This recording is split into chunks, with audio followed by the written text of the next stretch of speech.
नमस्कार, मैं हूं दीपिका। आप देख रहे हैं देश का सबसे भरोसेमंद digital news channel VK News. भारतीय सेना का दमखम तो पूरी दुनिया ने देखा है। अपने इसी दमखम में भारत अब और इजाफा करने की तैयारी में है, जिसके बाद अब समुद्र में ड्रैगन के होश उड़ने वाले हैं। जमीन और आसमान के बाद अब भारतीय नौसेना भी आने वाले दिनों में अपनी ताकत कई गुना बढ़ाने जा रहा है। जी हाँ, अब जल्द ही इंडियन नेवी के बेड़े में 3 नई हमलावर पनडुब्बियां शामिल होने वाली हैं। इंडियन नेवी योजना की पूरी तैयारी में लगा हुआ है। कहा जा रहा है कि इन पनडुब्बियों को खास तौर पर फ्रांस के सहयोग से तैयार किया जाएगा। नौसेना की खास जरूरतों के आधार पर इन सभी एआईपी यानी कि एयर इंडिपेंडेंट प्रोपल्शन प्रणाली वाली पनडुब्बियों के निर्माण का जिम्मा एमडीएल यानी कि माझगांव डॉक शिपबिल्डर्स को दिया जाएगा।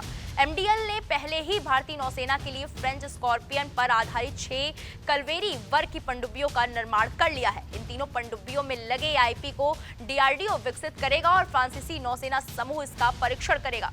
परीक्षण के बाद इस एआईपी को पनडुब्बियों में लगाया जाएगा। इंडियन नेवी अब अपने पनडुब्बी बेड़े को अपग्रेड करने की तैयारी में है। इसी राह में अब इन 3 परमाणु संचालित पारंपरिक हथियार सशस्त्र पनडुब्बियों को भारतीय नेवी में शामिल किया जाएगा। इतना ही नहीं, आईएनएस वाक्षीर को भी मार्च 2024 से पहले नौसेना में शामिल करने की उम्मीद है।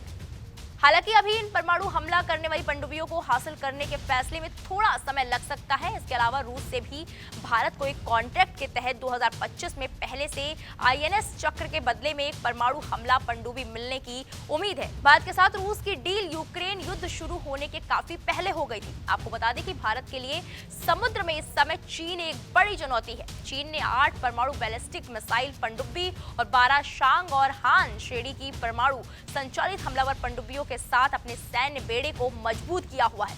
इस बीच पीपल्स लिबरेशन आर्मी के 2 विमान वाहक पोत के साथ तीसरा भी तैयार होने वाला है, जो जल्द ही समुद्र में गश्त शुरू कर सकता है। ऐसे में भारत भी समुद्र में बड़ी रक्षा तैयार करने में कोई कसर नहीं छोड़ने वाला। इस खबर पर आपकी क्या राय है, कमेंट बॉक्स में जाकर जरूर बताएं। बाकी बड़ी खबरों के लिए देखते रहें वीके न्यूज। नमस्कार। वीके न्यूज, राष्ट्र के नाम।